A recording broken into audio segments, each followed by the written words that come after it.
ಶುಭೋದಯ ವೀಕ್ಷಕರೇ, welcome to tiffin box. ನಾನಿವತ್ತು ಟಿಫನ್ ಬಾಕ್ಸಲ್ಲಿ ಏನು ಮಾಡ್ತೀನಿ ಅಂತ ಎಲ್ಲ ಕಾಯ್ತಾ ಇದ್ದೀರಾ. ನಾನಿವತ್ತು ಅಕ್ಕಿ ರೊಟ್ಟಿ ಮಾಡ್ತಾಯಿದ್ದೀನಿ. ಇದಕ್ಕೆ ಅವರೆಕಾಯಿ ಬಳಸ್ಕೊಂಡು ನಾನು ಅಕ್ಕಿ ರೊಟ್ಟಿ ಮಾಡ್ತಾಯಿದ್ದೀನಿ. ಅದಕ್ಕೆ ಡಿಫ್ರೆಂಟ್ ಅಂತ ಹೇಳಿದ್ದು. ಇದಕ್ಕೆ ಏನೇನು ಸಾಮಗ್ರಿ ಬೇಕು ಅಂತ ನೋಡೋಣ.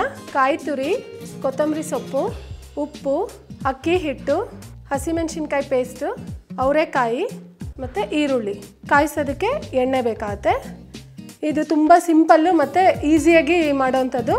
ಇದನ್ನು ಹಿಟ್ಟು ಕಲಿಸ್ಕೊಂಡು ರೆಡಿ ಮಾಡ್ಕೊಳ್ಳೋಣ. ಈಗ ಒಂದು ಅರ್ಧ ಆನಿಯನ್ ಹಾಕ್ಕೊಳ್ಳೋಣ. ನಂತರ ಇದು ಅವರೆಕಾಳು. ನಾನು ಇದನ್ನು ಬೇಯಿಸಿಟ್ಕೊಂಡಿದ್ದೀನಿ, ಸಿಪ್ಪೆ ಎಲ್ಲ ಕಿವುಚಿ ಇದನ್ನು ಬೇಯಿಸಿಟ್ಕೊಂಡಿದ್ದೀನಿ ಅವರೆಕಾಳನ್ನ. ಸಾಮಾನ್ಯವಾಗಿ ಅಕ್ಕಿ ರೊಟ್ಟಿ ಇಂದಿದ ತಕ್ಷಣ ಬರೀ ಆನಿಯನ್, ಈರುಳ್ಳಿ, ಕೊತ್ತಂಬರಿ ಸೊಪ್ಪೆಲ್ಲ ಹಾಕ್ಬಿಟ್ಟು ಮಾಡ್ತಾರೆ. ನಾನು ಅವರೆಕಾಳು ಆ್ಯಡ್ ಮಾಡಿ ಮಾಡ್ತಾಯಿದ್ದೀನಿ. ಸ್ವಲ್ಪ ಕೊತ್ತಂಬರಿ ಸೊಪ್ಪು ಹಾಕ್ಕೋತಾ ಇದ್ದೀನಿ. ನಂತರ ಇದಕ್ಕೆ ಕಾಯಿ ತುರಿ ಹಾಕೋತಾ ಇದ್ದೀನಿ, 1 ಸ್ಪೂನು. ನಂತರ ಇದು ಹಸಿಮೆಣಸಿನ್ಕಾಯಿ ಪೇಸ್ಟ್, ಇದೊಂದು ಅರ್ಧ ಚಮಚ ಹಾಕೋತಾ ಇದ್ದೀನಿ. ರುಚಿಗೆ ತಕ್ಕಷ್ಟು ಉಪ್ಪು ಹಾಕ್ಕೊಳ್ಳೋಣ. ಇದಕ್ಕೆ ಒಂದು 2 ರಿಂದ 3 ಚಮಚ ಅಕ್ಕಿ ಹಿಟ್ಟು ಹಾಕ್ಕೊಳ್ಳೋಣ.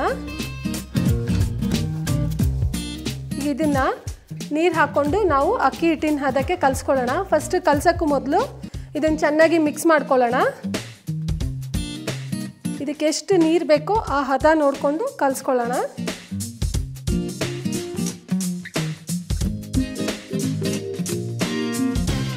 ಈಗ ಇದು ರೆಡಿಯಾಗಿದೆ ವೀಕ್ಷಕರೇ. ಈಗ ಇದಕ್ಕೆ ಇದನ್ನು ನಾವು ಹೆಂಚ ಮೇಲೆ ತಟ್ಕೊಳ್ಳೋಣ. ಫಸ್ಟು ಎಣ್ಣೆ ಸವರ್ಕೊಳ್ಳೋಣ ಇದ್ರ ಮೇಲೆ. ಇದು ಡೈರೆಕ್ಟಾಗಿ ಹೆಂಚ ಮೇಲೆ ತಟ್ಬೋದು.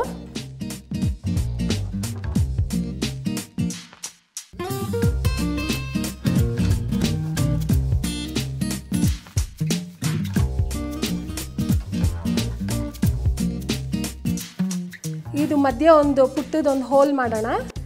ಅದು ಕರೆಕ್ಟಾಗಿ ಎಲ್ಲ ಬೇಯುತ್ತೆ. ಇವಾಗ ಇದಕ್ಕೆ ಎಣ್ಣೆ ಹಾಕೊಂಡ್ಬಿಡೋಣ.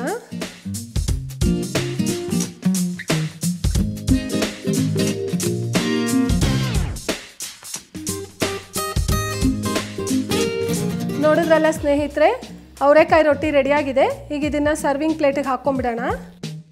ರುಚಿಕರವಾದ ಅವರೆಕಾಯಿ ರೊಟ್ಟಿ ಸವಿಯೋದಕ್ಕೆ ಸಿದ್ಧವಾಗಿದೆ. ಇದನ್ನು ನೀವು ಖಂಡಿತ ಮನೆಯಲ್ಲಿ ಟ್ರೈ ಮಾಡಿ, ತುಂಬ ಟೇಸ್ಟಿಯಾಗಿರುತ್ತೆ. ಮತ್ತು ಮುಂದಿನ ಸಂಚಿಕೆಯಲ್ಲಿ ಭೇಟಿಯಾಗೋಣ. ಅಲ್ಲಿವರೆಗೂ ಗುಡ್ ಬೈ.